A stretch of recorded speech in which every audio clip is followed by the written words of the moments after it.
Welcome to the channel. I still remember the look on Marcy's face when she dropped the bombshell. We just sent the twins off to college, our last big milestone as a family, or so I thought. I was settling into what I imagined would be a new, quieter chapter of our lives together. After all, we'd raised 2 daughters, seen them through all their ups and downs, and now with an empty nest, it was supposed to be our time to slow down, reconnect. Or so I believed. Marcy sat me down at the kitchen table that Saturday morning. She was holding a cup of coffee, staring into it like it had all the answers. And then she started with, "Gary, there's something I need to talk to you about." I thought maybe it was about how quiet the house felt, how we'd adjust to life without the girls around. But she didn't look at me, didn't meet my eyes once as she said the words, "I want a divorce."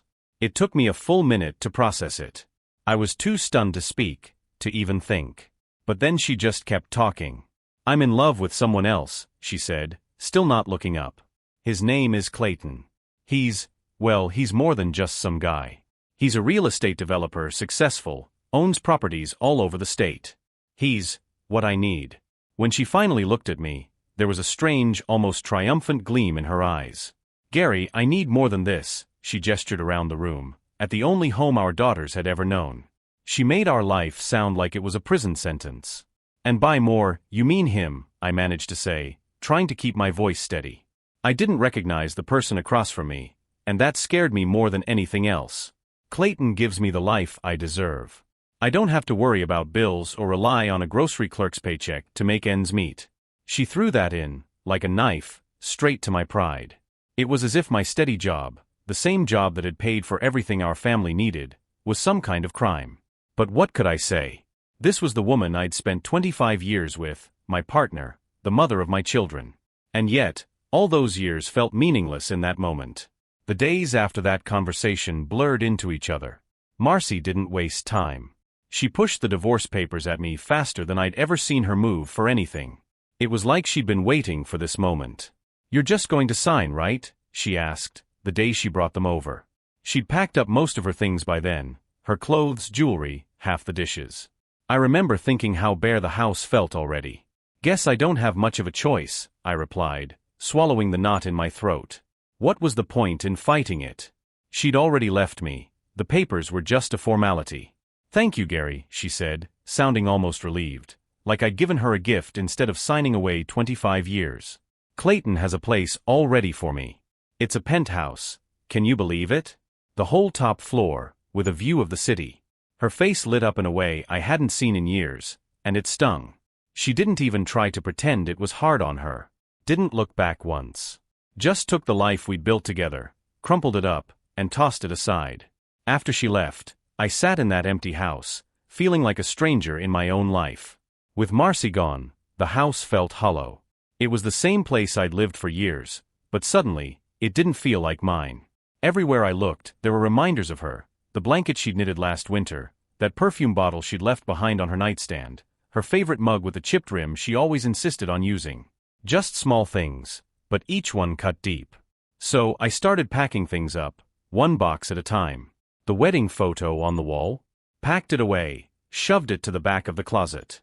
The picture from our last family vacation, the one with Marcy and the girls standing by the lake, all smiling? That went in a box too. I remember picking up that frame and looking at it for a long time, wondering how we'd gone from that moment to this. But the longer I looked, the angrier I felt, so into the box it went. The whole house was a museum of memories I didn't want anymore. Packing up the twins' rooms hit me the hardest. Their posters, their old textbooks, little mementos they'd kept on their shelves, all of it brought back memories of when they were kids, filling the house with laughter and chaos. I had this ache, wondering if they'd ever come back to this house and see it as their home again. With everything that had happened, I didn't even know how to explain things to them. What was I supposed to say? "Hey, your mom decided a penthouse and a guy with a 7-figure income was worth more than us." Just the thought of it made me feel queasy.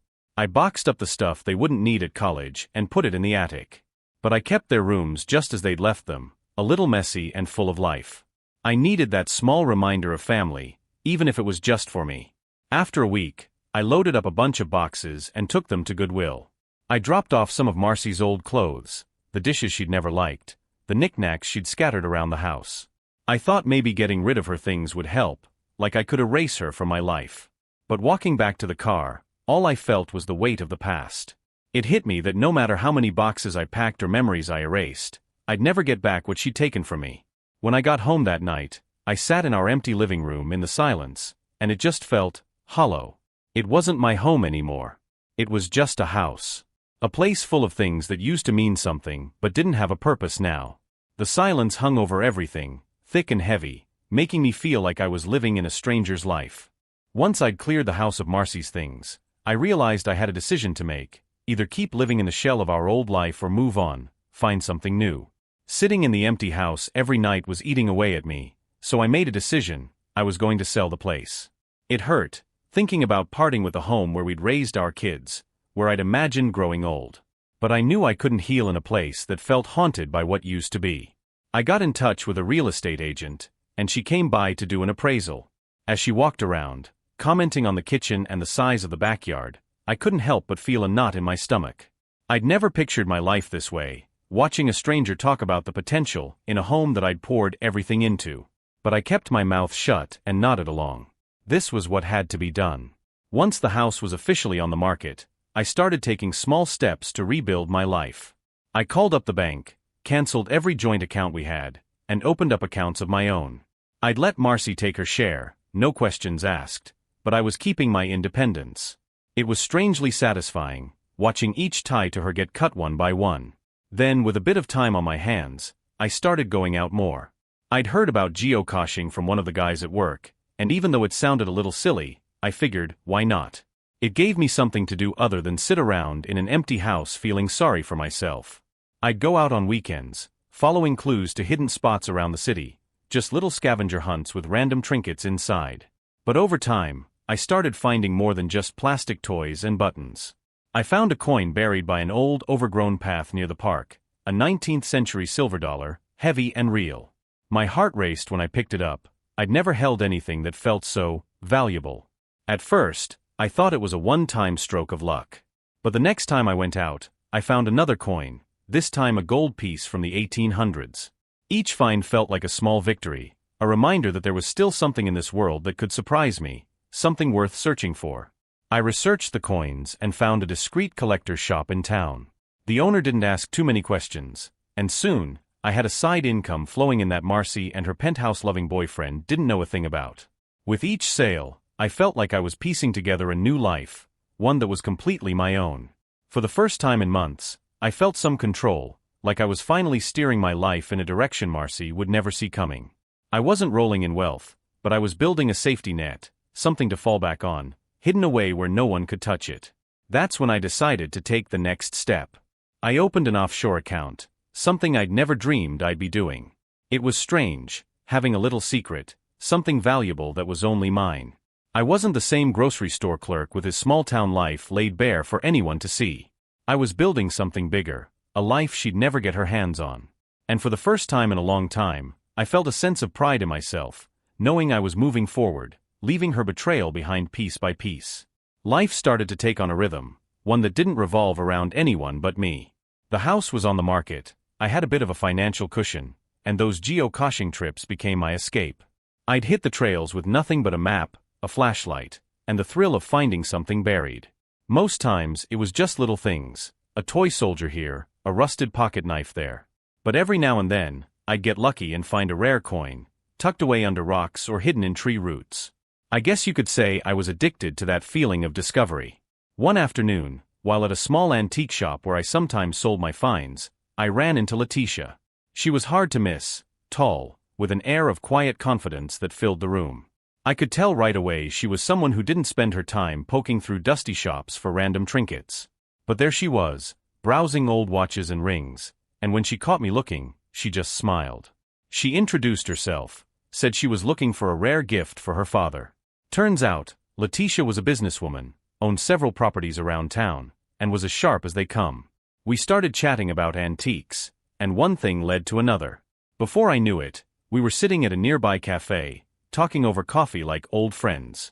I don't know how she did it, but Leticia had this way of making you feel seen, like she actually cared about what you had to say. She asked about my geocaching hobby, listened as I told her about the coins, even laughed when I described the time I stumbled into a patch of poison ivy while chasing down a hidden cache. Somehow, the conversation shifted to my life, about Marcy, the divorce, the betrayal. I thought I'd keep it brief, but Leticia listened patiently as I told her the whole story. She didn't interrupt, didn't give me that pitying look people usually give. When I was done, she just nodded thoughtfully, then said, "Gary, sometimes people leave because they don't see what's right in front of them. It's not your loss, it's hers." For the first time, I felt like someone understood without judging, without pushing me to move on before I was ready. She didn't try to downplay it or say it was all for the best. She just sat with it, let me sit with it. I'd been so focused on cutting Marcy out of my life, on trying to move forward, that I hadn't really let myself just feel what all this had done to me. Over the next few weeks, Leticia and I started seeing more of each other. She invited me to some events she attended for her business, galleries, fundraisers, a world I'd never been a part of. It was strange, seeing her in her element, commanding attention and respect, while I was just the guy who used to stock grocery shelves. But she never made me feel small. She treated me as her equal, never once mentioning Clayton or Marcy, never prying or assuming. In time, I realized I was looking forward to seeing her, to talking about things that had nothing to do with the past. Leticia made me feel like maybe, just maybe, I was more than the guy who got left behind. And slowly, I started to believe it too. While things were moving forward for me, I started hearing rumors around town about Marcy and Clayton. Small whispers, mostly, from people who didn't know I was listening. Turns out, Clayton's real estate empire wasn't as stable as Marcy had made it sound. There were murmurs of lawsuits, failed projects, even some investigations by the IRS. I didn't know whether to feel angry or amused. It was almost too poetic, thinking of Marcy trading our life for this perfect dream only to end up on sinking ground. A few weeks later, the rumors took on a life of their own. Clayton's latest project, a luxury condo building downtown, had gone belly up. The city was pulling permits, investors were backing out, and lawsuits were piling up. People were saying he'd made some shady deals, hidden things from the city council, and cut corners in all the wrong places. The word fraud started popping up in local news articles. It felt like a slow-motion car crash, and Marcy was right in the passenger seat, oblivious to what was coming. One evening, just as I was getting home from another geocaching trip, I saw Marcy's name pop up on my phone. I stared at the screen, wondering what on earth she could possibly want. Curiosity got the better of me, and I picked up. "Gary," she said, her voice tight and strained. "I need to talk to you." I could practically feel the tension through the phone, but I kept my voice calm. "What's going on, Marcy?" There was a pause, then she exhaled, her words tumbling out all at once. "Things with Clayton, they're not what I thought they'd be. I don't know how to say this, but I made a mistake. He's not the man I thought he was." I stayed silent, letting her squirm. It was strange hearing that tone from her, almost like the old Marcy, the one who'd once trusted me enough to share her worries. But I wasn't about to make this easy for her. "Gary," she prompted, as if hoping I'd jump in and save her from explaining herself. "I'm here," I replied, not giving an inch. She took a shaky breath, and then it all came spilling out. Apparently, Clayton's finances were tanking. The penthouse she'd been so proud of? Turns out it was rented, not owned, and he was months behind on payments. "They're talking about seizing it, Gary," she said, her voice barely a whisper. I listened, letting the silence do the talking. Finally, I said, "Marcy, you made your choice. You wanted out, and you got it. But Gary, I didn't know things would end up like this. I thought Clayton was solid, I thought," her voice trailed off, almost as if she expected me to finish her sentence. I wanted to laugh, to tell her how foolish she'd been, but I kept my voice even. "Funny, Marcy. I remember you telling me you needed more than my grocery store paycheck could give you." There was a long silence on the line. Then, in a small broken voice, she said, "Do you think there's any chance? I mean, can we just talk? Maybe work something out?" In that moment, I felt a strange calm settle over me. The hurt, the betrayal, it was all still there, but this time, I felt like I had the upper hand. "I don't think so, Marcy," I said, my voice steady. "You got what you wanted. I suggest you deal with it." I hung up, feeling a satisfaction that was as unexpected as it was sweet. Marcy was finally facing the reality she'd chosen, and for the first time in months, I felt like I'd won. After that call from Marcy, I was expecting to feel something. Sadness, regret, maybe even guilt. But all I felt was this strange sense of closure, like a weight I didn't even know I was carrying had been lifted off my shoulders. The life she'd chosen was falling apart, and it had nothing to do with me. That felt like justice.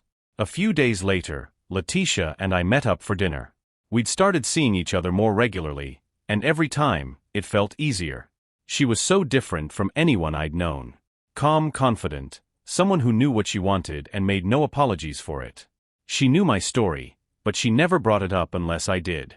With her, it was like my past wasn't a chain around my neck. That night, after dinner, she looked at me across the table, her eyes sparkling in a way that made me feel like she was about to tell me some kind of secret. "Gary," she said, leaning forward, "have you ever thought about moving? Leaving all this behind?" I laughed, a little caught off guard. Leaving? Where would I go? She shrugged, smiling. Anywhere. New York, maybe? I have a place there. A beautiful apartment with room to spare. I travel back and forth for business, and I could use the company. I stared at her, trying to figure out if she was serious. But she didn't look away, didn't laugh. She just waited, letting me think it over. The thought was almost overwhelming, leaving everything, starting over somewhere new. I'd spent my entire life in this town, knew every street, every face. But maybe that was the problem. Maybe I'd been clinging to a past that had already let go of me. Leticia reached across the table, her hand warm on mine. "You deserve a fresh start, Gary," she said, her voice soft but sure. "A chance to build a life that's yours. No history weighing you down. Just possibilities." For the first time, I felt a flicker of something I hadn't felt in years. Excitement. It sounded crazy, but maybe that was exactly what I needed. Something a little crazy, a step that would shake me out of the life I'd settled into. That night, I thought it over, turning the idea around in my mind like one of those rare coins I'd been finding. Moving to New York? It felt so out of reach, so unlike me. But then again, who was I now, really? The guy who stayed behind while everything fell apart? Or the guy who got a second chance? When I finally drifted off to sleep, it was with the realization that maybe, just maybe, I was ready for a new beginning. The next morning, I couldn't shake the idea of New York. I could practically feel the energy of the city from Leticia's stories, the pace, the lights, the constant hum of life. I imagined myself walking down crowded streets, blending in, just another face with a fresh start. That idea kept coming back to me, pulling me out of bed with a feeling I hadn't had in a long time: hope. I spent the day going through the house again, this time thinking of everything I could get rid of, how much easier it would be to start somewhere fresh. I made some calls, arranged for a donation truck, and spent hours packing up boxes for one last haul to Goodwill. I was clearing out more than just clutter. I was letting go of everything that had kept me tied to the past.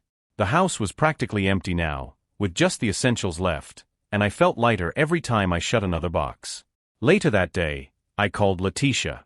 "I think I'm in," I said, my heart racing as the words left my mouth. There was a smile in her voice. "Good," she said. "You won't regret it, Gary." A week later, with most of the house empty and the paperwork signed, I bought a one-way ticket to New York. I thought the nerves would hit me once I had the ticket in my hand, but instead, I felt calm. This was it, the chance to start over, to leave everything behind and step into a new life. And knowing Leticia would be there made it easier. I'd started to realize that she wasn't just a friend. She was someone who'd been there when I needed it most, who believed in me when I didn't believe in myself. I didn't know what we'd become, but I knew I wanted to find out. When the day finally came, I stood in the driveway, looking back at the house one last time. The memories were still there, but they felt faded, like a chapter of a book I'd outgrown. I took a deep breath, then turned and headed to the airport, ready to leave this part of my life behind for good. The plane ride felt surreal. I spent most of it staring out the window, watching the world below shift from the quiet suburbs to the bustling sprawl of New York City. The moment the plane touched down, I felt a rush of adrenaline. I was here. A new city, a new life. Leticia met me at the gate, looking as calm and collected as ever. She smiled, gave me a warm hug, and then took me by the hand, leading me out into the city. "Welcome home," she said, and I felt a strange mix of excitement and disbelief. I was actually doing this. That night, she took me to her apartment, a beautiful, spacious place with floor-to-ceiling windows that looked out over the city. I couldn't believe how different it was from everything I'd known, but I knew I wanted to be here, in this life that was completely separate from the one I'd left behind. As we stood by the window, looking out over the city lights, she slipped her hand into mine. For the first time in months, I felt steady. Like maybe, just maybe, I'd found the place where I could finally put down new roots. The first few weeks in New York felt like stepping into a dream. Every morning, I'd wake up to the sun filtering through those massive windows, lighting up a city that never seemed to sleep. It was overwhelming at first, all the sounds, the crowds, the energy, but after a while, I started to feel like I belonged. Leticia had connections everywhere. She introduced me to people, took me to places I'd only ever seen in movies, rooftop bars, art galleries, even a high-end restaurant where the chef came out to personally shake her hand. It was like I'd stepped into someone else's life, and I half expected to wake up any moment back in that empty house in my hometown. But it was real. And Leticia? She was a force. With her by my side, I felt like anything was possible. She showed me the ropes, encouraged me to explore, to find things that sparked something in me. One day, she suggested I try working with an old friend of hers who restored antique artifacts. "You're good with history," she said. "And you've got an eye for the valuable stuff." It was a far cry from stocking shelves at the grocery store, but I jumped in, eager to prove myself. I spent hours learning, picking up skills I never thought I'd have a chance to use. I learned how to clean and restore, to look at old coins, furniture, and paintings and know what was valuable and why. It was a hands-on way to channel my geocaching hobby into something that actually paid. My boss, a wiry guy named Tony, was blunt but fair. "You've got a knack, Gary," he'd say. "Can't teach that. Keep it up, and you'll be running this place one day." I'd laugh it off, but deep down, I felt a sense of pride I hadn't felt in years. I was building something again, something I could actually call my own. One evening, after a particularly good day at work, I decided to celebrate. I picked up some dinner and brought it back to Leticia's apartment. She seemed surprised, but I could see the warmth in her eyes when she opened the door. "Dinner by the window?" I suggested, and she smiled, pulling me in with a laugh. We sat there watching the city lights, eating takeout like we were in some fancy restaurant, and I realized just how far I'd come from that quiet house and the life I thought was set in stone. At one point, Leticia reached over, took my hand, and gave it a squeeze. "You look different," she said, her voice soft. "Happier." I looked at her, feeling a strange swell of gratitude. "It's because of you," I said, meaning every word. "You gave me a chance when I didn't have anyone left." She looked at me for a long moment, then leaned in, pressing her lips to mine. It wasn't just a kiss, it was a promise, a reassurance that this life was real, that I deserved this second chance. From that moment on, things changed between us. It wasn't just friendship anymore. We were building something together, something I hadn't expected but was ready for. This wasn't the life I'd imagined for myself, but it was one I could finally call my own. One day, a month or so into my new life in New York, I got a call from a number I didn't recognize. When I picked up, a familiar voice greeted me, one I hadn't heard since I left town. It was Marcy. "Gary," she started, her voice sounding hesitant. "I know this is out of the blue, but I need to talk to you. Please." I took a deep breath, steadying myself. Part of me wanted to hang up right then and there. But curiosity got the better of me. "What do you need, Marcy?" She hesitated, and I could almost picture her standing there, probably twisting her hair like she did whenever she was anxious. "Things haven't been easy," she finally said. "Clayton, he's gone. He left. I don't have anywhere to go, Gary. I know I messed up, but I was hoping you could help me." Help her. After everything, she was actually calling me, asking for help. I felt a strange mixture of anger and satisfaction, like this was the moment I'd unknowingly been waiting for. The tables had turned, and now Marcy was the one reaching out, hoping I'd save her from her own bad decisions. "Help you how, Marcy?" I asked, keeping my tone neutral. I need somewhere to stay. At least until I get back on my feet." She tried to sound casual, but there was a pleading edge to her voice. I let the silence stretch out, long enough that she had to sit with her own words. Finally, I replied, "Marcy, I'm not even in town anymore. I left. I moved to New York." I could almost hear her surprise through the line, the realization sinking in that she'd lost any safety net she thought she'd had with me. "But Gary, please," she said, her voice wavering. "I have no one else. Everything fell apart, and I thought I thought maybe you'd understand. I clenched my jaw, feeling a cold satisfaction that for once, I had the power to say no. Marcy, I don't know what you thought would happen after you left. You wanted more, remember? Well, now you have it. I'm not that guy you walked out on anymore. I've got a new life. I'm happy, Marcy. She went silent, as if the weight of my words had finally hit her.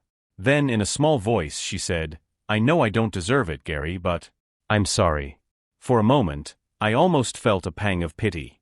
Almost. But then I remembered everything she'd put me through.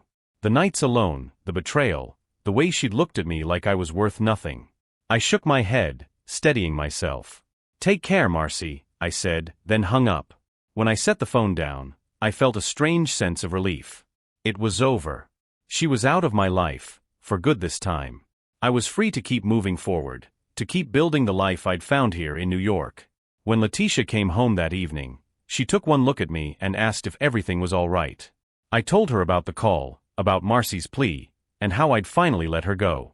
She listened, a proud smile spreading across her face. You did the right thing, Gary, she said, leaning in to kiss me. She's not your responsibility anymore. You've got a future ahead of you, one that's all yours. And she was right. For the first time, I felt like I was truly stepping into that future, unburdened by the past. After that final call from Marcy, it was like I'd closed the last door on a chapter I'd been trying to finish for months. My life in New York felt even more real, more solid, now that I wasn't looking back. I threw myself into my work at Tony's antique shop, picking up new skills, learning about artifacts and rare finds. Every day felt like a fresh start, a new chance to prove to myself that I was capable of so much more than the life I'd left behind. Tony started giving me more responsibility.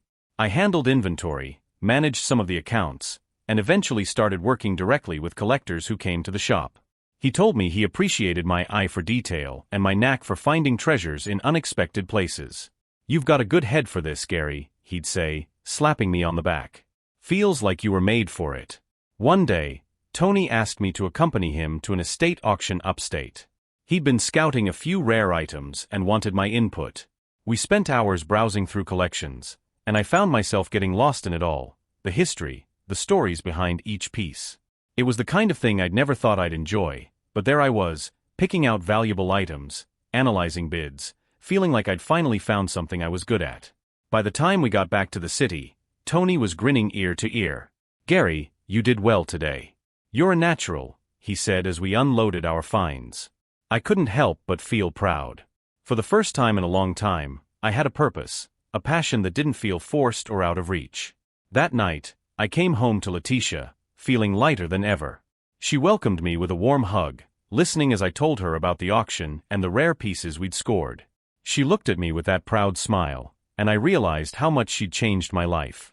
She believed in me, even when I doubted myself, and that support had given me the courage to step into a new life.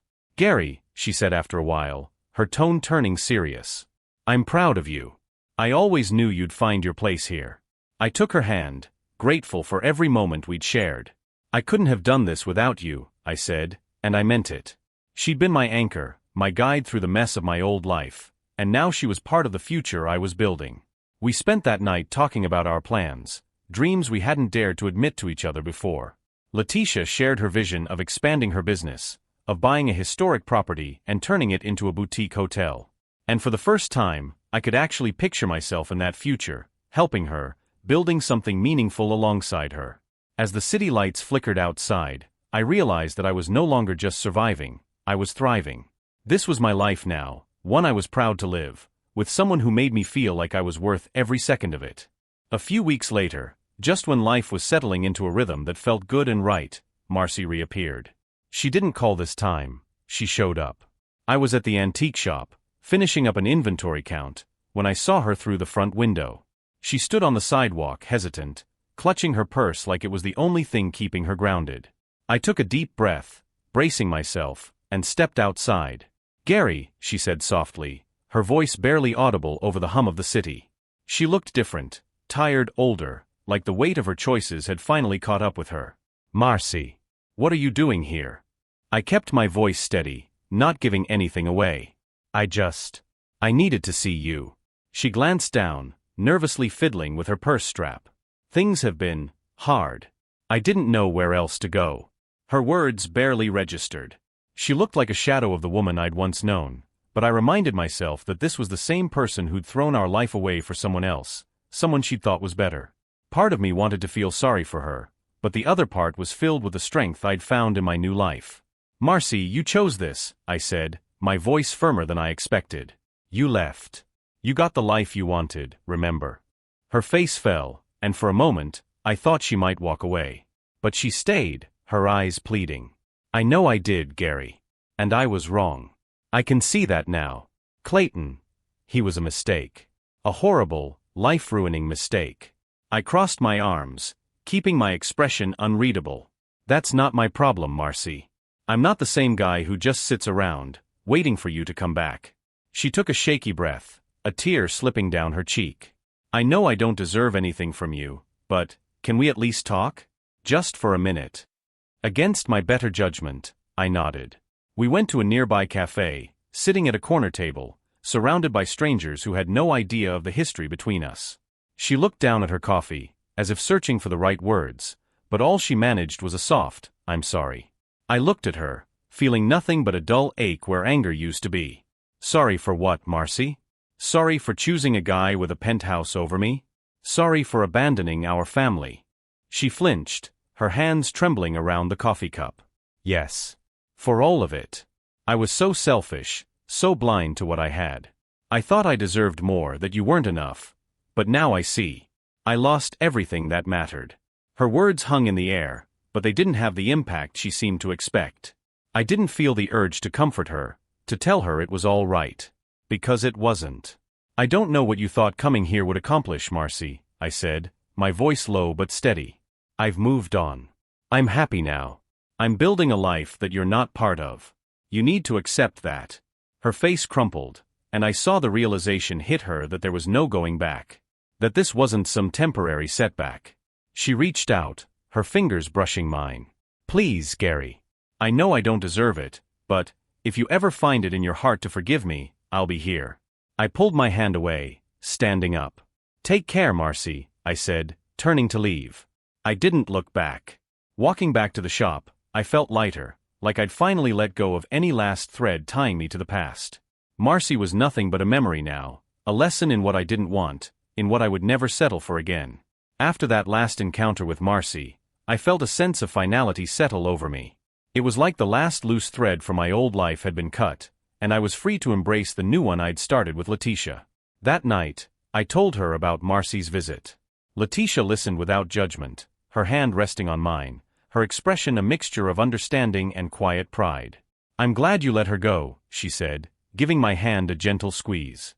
"Sometimes, moving on means closing the door completely." I nodded, feeling a rush of gratitude for her. Leticia had been the one to show me that there was life beyond what I'd known, that I didn't have to be stuck in the past. I could see a future with her, one that felt solid and real in a way I hadn't thought possible. I wanted to do something that would show her what she meant to me, that I was serious about building a life together. A few days later, I took Leticia out to the spot where we'd had our first real date. It was a cozy little cafe, tucked away in a quiet corner of the city, one we'd returned to many times. We sat at our usual table by the window, and after we'd ordered, I reached across the table, taking her hand in mine. "Leticia," I began, my voice steady. "Since I moved here, you've been my rock. You showed me that there was life beyond the pain, beyond the betrayal. You gave me the chance to start fresh, to build something new, with you. And I want you to know, I'm all in. I'm ready to build that life with you, wherever it takes us." Her eyes softened, a hint of surprise flickering across her face before her expression melted into a warm smile. "Gary," she said, her voice filled with a mix of gratitude and affection. "You have no idea how much that means to me. I've seen you grow so much, and I've watched you let go of the past. You've become stronger, and I can't wait to see where this takes us." After dinner, we walked through the city, hand in hand, talking about our dreams and plans for the future. She told me more about her vision for the boutique hotel she wanted to open, her eyes lighting up as she described every detail. The passion in her voice, the drive behind her words, it was inspiring. "Leticia," I said, stopping for a moment, looking at her with all the sincerity I could muster. "I want to help you make that dream happen. I don't know how much I can contribute yet, But whatever I can do, I'll be there. I want to build this with you. She looked at me, her face glowing with a mixture of excitement and something deeper, something that felt like love. Then let's do it, Gary, she said, squeezing my hand. Together. And in that moment, under the city lights, I knew that my life with Leticia was only just beginning. This was more than a second chance. It was a chance to create a life that was all ours, free of old regrets, built on trust, shared dreams, and a future full of possibility. With the dream of the hotel in our sights, Leticia and I threw ourselves into planning. She was the visionary, with her eye for high-end details and a clear sense of what she wanted the hotel to feel like, elegant but comfortable, a place that made people feel both welcome and pampered. My role started as support, but soon, I found myself more deeply involved than I'd imagined. I was on board, not just for her, but for us. This was going to be our project, our foundation. Every evening after work, we'd pore over design ideas, sketching floor plans on napkins, scouring real estate listings, and looking into the logistics of bringing her vision to life. Leticia's energy was infectious. Her belief in this project made me believe in it too. I was learning fast, about permits, budgets, marketing strategies.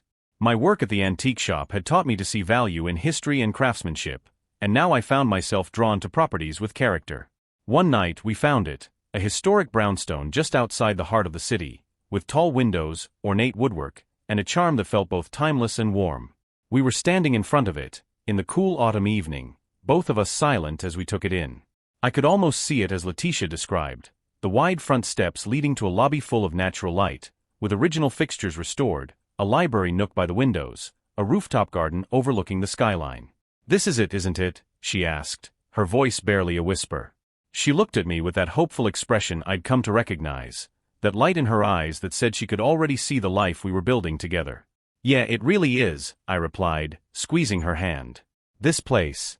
It has history like us. We're going to bring it back to life, one room at a time." There was something profound in that moment, standing beside her, imagining this building as a part of our future.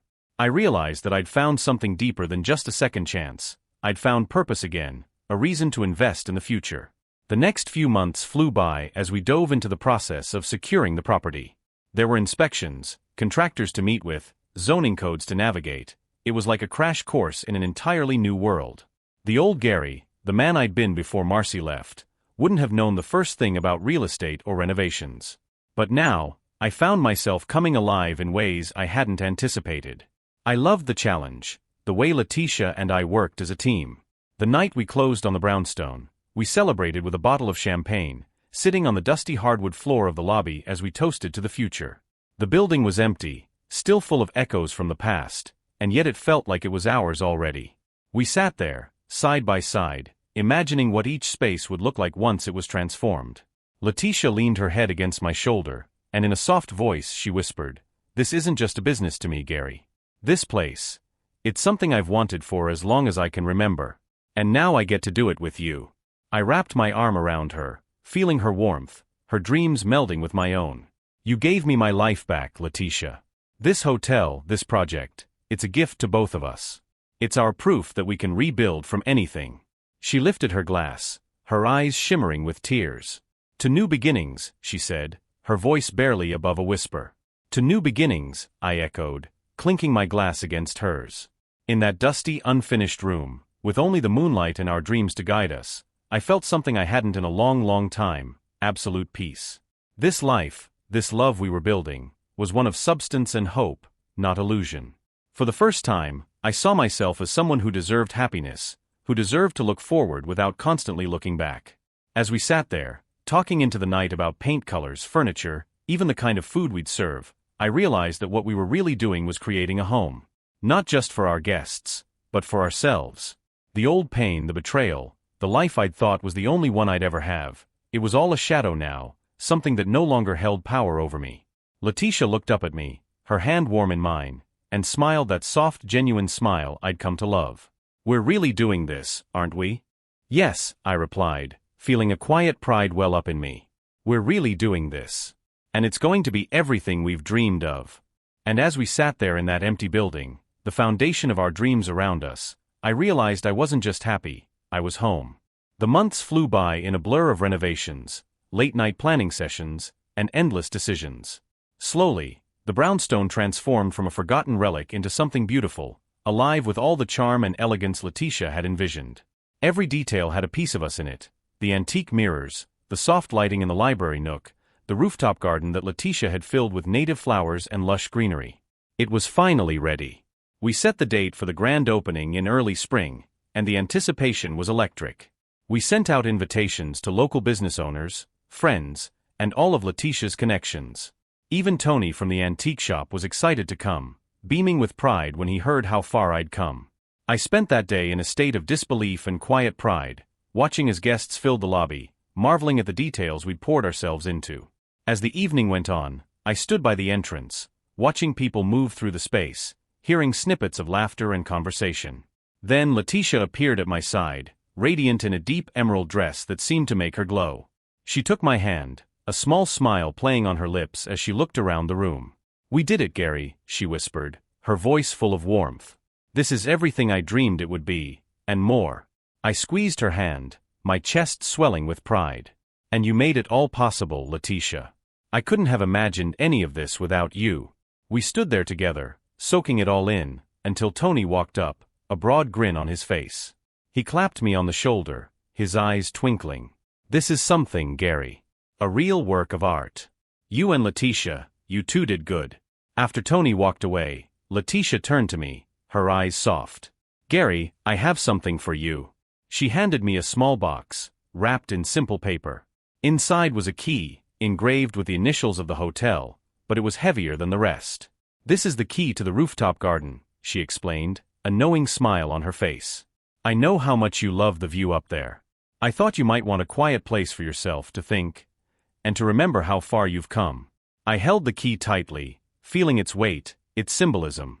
She'd given me the rooftop, the place that had felt like an escape during the long renovation days. She'd understood how much it meant to me without me ever saying it. I pulled her into a hug, not caring who might be watching, and whispered, "Thank you, Leticia. For everything." Later, as the night wound down, we slipped up to the rooftop garden, hand in hand. The city stretched out around us, a sea of lights against the dark sky. I looked over at Leticia, marveling at the journey that had led me here. And with the fresh spring air, the new life growing around us, I realized I was exactly where I was meant to be. We stood there in silence, side by side, watching the city that had become my home, our home. I knew that whatever came next, whether it was more hotels, a life together, maybe even a family, was ours to create. We'd built this life from the ashes of my past, and now, I was no longer haunted by it. With Leticia's hand in mine, I felt a sense of peace I hadn't thought possible, and I knew that this was only the beginning.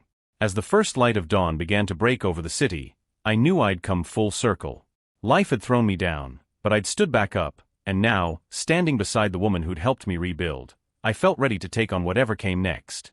Bye.